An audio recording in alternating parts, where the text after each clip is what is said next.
the title of the show, you're probably not gonna. I don't know how you're gonna take it, but I was like Tim Kennedy, the perfect man, and I hate it. I know. Yeah, come on, hold on. So it just the balance of you is a very interesting mix that I'm still trying to figure out.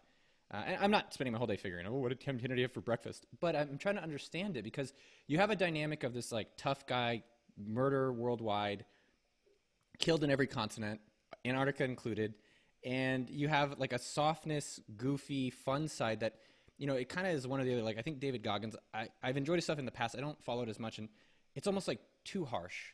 And you have this really interesting fluidity around you. It's like a renaissance of a new type of man that I appreciate, and it's influential in a Well, it can't positive be way. Renaissance. It can't be Renaissance if it's new, right? What would you call it? Because um, hopefully it's a reinventing of something that's already existed. Because what I'm trying to do is show my kids and my friends and my business partners and the people that I work with um, the same things that I was taught. And like those were not novel new ideas that my the next generation over me had, right? They learned those. And I mean, we can go back to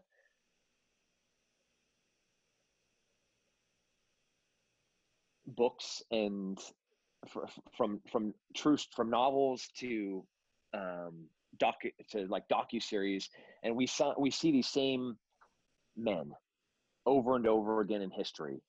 And so, I mean, I'm just trying to fill some shoes So with my going big on, hairy feet. yeah, and your hairy body and your short shorts. But I think where I want to go with that, or not I think, where I want to go with that is for the people that weren't born in your family. And I was thinking about the people who were unemployed. Or I had great parents. And a lot of people didn't. And maybe they're unemployed. Maybe they're scared. Maybe they didn't have a lot of the discipline or the love that you were able to get. Like, what should they do today, especially now? Like, how should they start approaching some of this stuff? So I love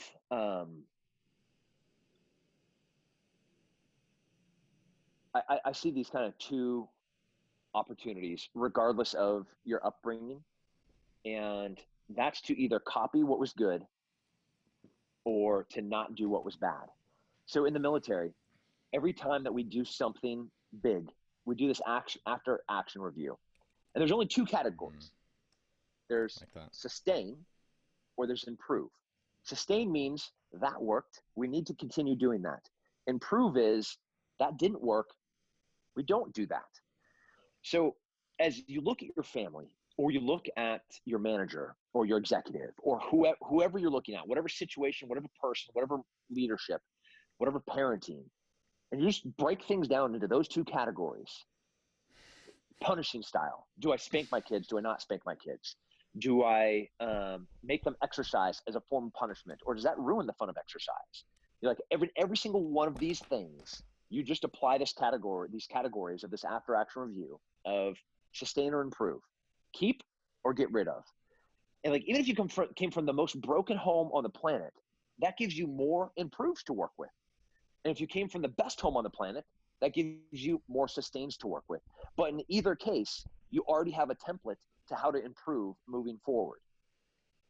And I work with people that came from nothing, that are worth way more than me and that are way more successful than me in everything. And they didn't have the same opportunities that I had, but they're still every bit as successful. And you look at the reasons why, and that's why. David Goggins is another example, right? Like look at where he came from and look at who he was Mm. before he went into buds. And then you're like, wait, what happened? What changed? Discipline came. That's what happened. Discipline. And those are choices of improves and sustains. Like, I'm not going to do that, or I'm going to do this. So for someone today, it sounds like in terms of the discipline and sustain, but how do they like maybe get a little W today? Like, what would you tell them if you could yell at them in their ears for the millions of unemployed? Because the problem that I'm having is that there's millions of people complaining and blaming. Yeah. And I'm trying to help put out some messages of like confidence, take some action, start taking responsibility, start seeing some W's in your life. Yeah. Little ones, like, okay, it's hard right now. Like, you can't go interview for a job, like you can't, um, go put a new, um, employment.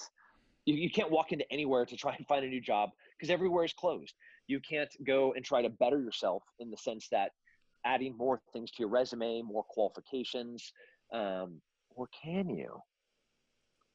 Like, Mm, I see what you did right there. now, there is limitless opportunity for you to spend the time that you have to improve who you are as a person, right? I loved going all over the world. Like,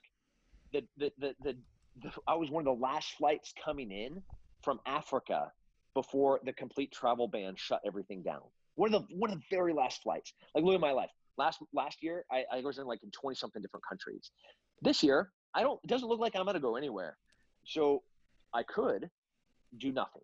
Right? I could sit on the couch. I could worry about my businesses closing. I could furlough my employees, maybe even lay them off, so I don't have to worry about it. Um, or I could get up early and I could stay up late and I could make the wheel turn. And you say, well, how? How, right? Like, how am I improving still? Like, if you look at my resume, like, what else can I do? Um, what else can't I do, right? I can improve my language.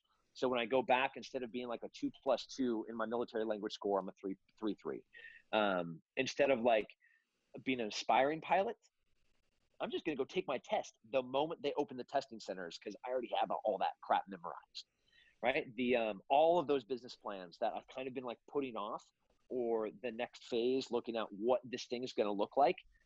I can sit down and script every single thing and hop on every single call and hop on every single Zoom and bring in all the experts and put, so like the moment that door opens, I'm ready to sprint out of it like a horse heading back to the barn, right? Or the thoroughbred sitting there when the race finally kicks off.